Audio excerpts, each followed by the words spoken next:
પ્રોટીનથી ભરપૂર એવી દાળની રેસીપી જોઈશું. જો તમે ક્યારેય પણ ન બનાવી હોય તો જરૂરથી ટ્રાય કરજો. અને આ કોમ્બો બનાવવાની અને ખાવાની મજા જ કંઈક અલગ છે. તો જરૂરથી રેસીપી ટ્રાય કરજો અને વિડીયોને એન્ડ સુધી જોતા રહેજો. તમારું સ્વાગત છે મારી ચેનલમાં અને આપ સૌને મારા જય શ્રી કૃષ્ણ. તો ચાલો શરૂ કરીએ આજની આ રેસીપી. તો સૌથી પહેલાં આપણે એક કુકર લઈ લેશું. તેમાં મેં આ રીતની મિક્સ દાળ લીધેલી છે અને આ એક વાટકી જેટલી દાળ લીધેલી છે. તેમાં પંચ દાળ આવે છે. તમે આને પંચરત્ન દાળ પણ કહી શકો છો. આમાં 5 અલગ અલગ જાતની દાળ હોય છે.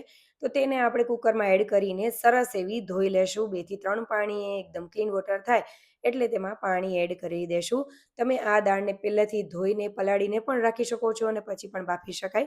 હવે સ્વાદ પ્રમાણે મીઠું એડ કરીશું, થોડું એવું તેલ એડ કરી દેશું, થોડી એવી હળદર પાવડર એડ કરી દેશું અને બધી વસ્તુને સરસ રીતે મિક્સ કરી દેશું. અત્યારે મેં વધારે પાણી નથી એડ કરેલું જેથી કરીને બહુ વધારે ઉભરાય નહીં. હવે આપણે આ દાળને આપણે ગેસ ઉપર ચડાવી દેશું અને તેને સરસ એવી બફાવા માટે રાખી દેશું. હવે મેં અહીંયા એક ચોપિંગ બોર્ડ લીધેલું છે. તેમાં મરચાં, ડુંગળી, લસણ, આદુ અને કોથમરીને લઈ લીધેલા છે. અને મેં અહીંયા મરચાં જે લીધેલા છે તે થોડા તીખા હોય એવા લીધેલા છે.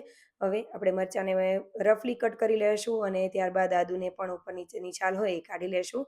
ડુંગળી આ રીતે એકદમ બારીક એવી કટ કરી લેવાની છે. તમે ચોપરની મદદથી પણ કટ કરીને તૈયાર કરી શકો છો. તો આ બધી વસ્તુની પ્રિપેરેશન આપણે પહેલાં કરી લેશું એટલે આપણે કામ ઝડપથી થઈ જાય.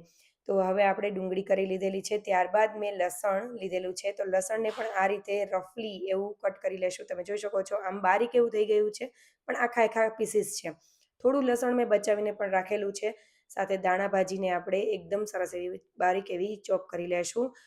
હવે એક મિક્સર જાર લઈ લેશું. તેમાં મરચાં, આદુ અને લસણને એડ કરી દેશું અને ખમણીને મેં આદુ એડ કરેલું છે જેથી કરીને તે જલ્દી ઘામાં આવે અને સરસ એવું થઈ જાય. તો આ રીતે તેને રફલી એવું કરી લેવાનું છે. તમે જે ચોપર આવે એની મદદથી પણ કરી શકો છો. હવે એક ટમેટું લીધેલું છે. ટમેટાને આપણે બારીક એવું કટ કરી લેશું અને તેને પણ સાઈડમાં રાખી દેશું. તો ઓલમોસ્ટ આપણી બધી પ્રિપેરેશન થઈ ગઈ છે. ડબલ તડકા માટેની પણ આપણી પ્રિપેરેશન થઈ ગઈ છે. તો હવે આપણે આ બધી વસ્તુ સાઈડમાં રાખીશું અને દાળને જોઈ લેશું. ત્યાં સુધીમાં આપણી દાળ પણ મસ્ત એવી બફાઈ ગઈ છે અને તમે જોઈ શકો છો એકદમ સરસ એવી થઈ ગઈ છે. તો મેં અહીંયા ઝેણીની મદદથી તેને આ રીતે કરી લીધેલી છે. બધી દાળ સરસ એવી બફાઈ ગઈ છે. તો આ રીતે ઝેણીની મદદથી થોડીક વાર કરી અને ત્યારબાદ ગરમ પાણી એડ કરી દીધેલું છે. થોડું એવું જ ગરમ પાણી એડ કરેલું છે. બાકી એડજસ્ટ કરવા માટે આપણે જ્યારે દાળ વઘારીશું ત્યારે આપણે એડ કરી દેશું. હવે આપણે એક પેન લઈ લેશું. તેમાં આપણે 2 ચમચી મોટી એવી ઘીની એડ કરી દેશું. અહીંયા આપણે જીરા રાઈસ બનાવવાના છે તો તેના માટેની પ્રિપેરેશન કરી લેશું. તો થોડા લવિંગ 2 થી 3 એડ કરેલા છે. એક તમાલપત્ર એડ કરેલું છે. સાથે તજનો નાનો ટુકડો એડ કરી દેશું અને બધી વસ્તુને સરસ રીતે ક્રેકલ થવા માટે રાખી દેશું. તે સરસ એવા થઈ જાય એટલે આપણે તેમાં જીરું એડ કરી દેશું. જીરું ક્રેકલ થવા લાગે એટલે હિંગ એડ કરી દેશું. અને આ છે બાસમતી ચોખા જેને મેં ધોઈને 10 થી 15 મિનિટ અગાઉ પલાળીને રાખેલા હતા. તો તેનું પાણી કાઢીને આપણે આમાં એડ કરી દેશું. એકદમ સરસ એવા લાંબા થાય છે આ રીતે થોડીવાર પલાળીએ એટલે. હવે આપણે તેને હળવા હાથે મિક્સ કરી લેશું. જ્યારે તેનું ઉપરનું લેયર ઘીથી કોટિંગ થઈ જાય એટલે આપણે તેમાં જે વાટકીના માપથી તમે ચોખા લીધેલા હોય એ વાટકીના માપથી 2 વાટકી જેટલું પાણી એડ કરી દેશું. સ્વાદ પ્રમાણે મીઠું એડ કરી દેશું. બધી વસ્તુ મિક્સ કરી લેશું અને ઢાંકીને લો ફ્લેમ ઉપર થવા માટે રાખી દેશું. હવે આપણે બીજું એક પેન લઈ લેશું. તેમાં મેં અત્યારે તેલ લીધેલું છે અને તેલ થોડું એવું થઈ જાય એટલે તેમાં થોડું ઘી એડ કરીશું. બંને વસ્તુ એડ કરીને આપણે કરવાના છીએ. તેમાં 2 સૂકા મરચાં, તમાલપત્ર અને જીરું એડ કરેલું છે. સાથે હિંગ એડ કરીને આપણે લસણ, આદુ અને મરચાંની પેસ્ટ કરેલી છે તે એડ કરી દેશું.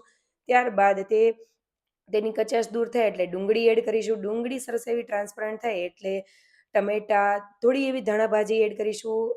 લાલ મરચું પાવડર એટલે મેં અહીંયા કાશ્મીરી લાલ મરચાંનો ઉપયોગ કરેલો છે કારણ કે અગાઉ લીલા મરચાંની પેસ્ટ આપણે એડ કરેલી છે એટલે હળદર અને ધાણા જીરું પાવડર એડ કરેલું છે.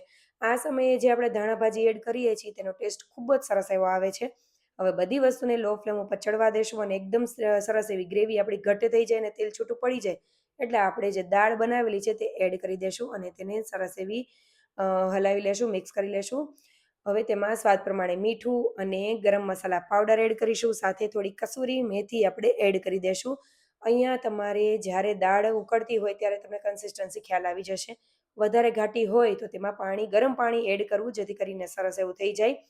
હવે આપણે બધી વસ્તુ સરસ એવી થઈ જાય એટલે તેને ઉકળવા માટે રાખી દેશું. સાઈડમાં આપણા ભાત પણ થઈ ગયા છે, એકદમ છૂટા-છૂટા થઈ ગયા છે, તો ઉપરથી ધાણાભાજી એડ કરી દેશું અને તેને ઢાંકીને રાખી દેશું. દાળ પણ સરસ એવી ધીમે-ધીમે ઉકળવા માટે રાખી દેશું. દાળ ઉકળી જાય એટલે લાસ્ટમાં ધાણાભાજી આપણે એડ કરી દેશું. જેમ-જેમ દાળ ઉકળશે એમ તે ઘટ્ટ થતી જશે. હવે તેને સાઈડમાં રાખી દેશું. દાળ આપણી થઈ ગઈ છે, ગેસની ફ્લેમ બંધ કરી દેશું. હવે એક તડકા બનાવી લેશું.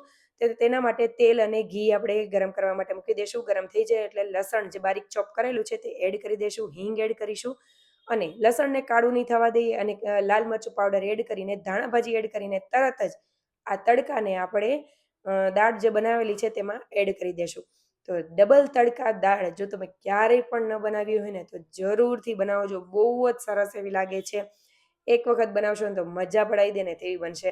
અને તમે તેને રોટલા સાથે પણ સર્વ કરી શકો છો. બહુ મસ્ત એવી લાગે છે. શિયાળામાં જરૂરથી આ રીતની રેસીપી ટ્રાય કરજો.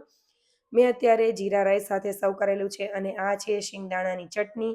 તે મેં અગાઉ શેર કરેલી છે અને જો તમારે રેસીપી જોઈતી હોય તો મને જરૂરથી કમેન્ટ કરીને જણાવજો. સાથે પાપડ, અથાણું એટલે કે ખાટું પંજાબી અથાણું હોય ને એ અને પિકલ્ડ અનિયન હોય ને અને સાથે છાશ.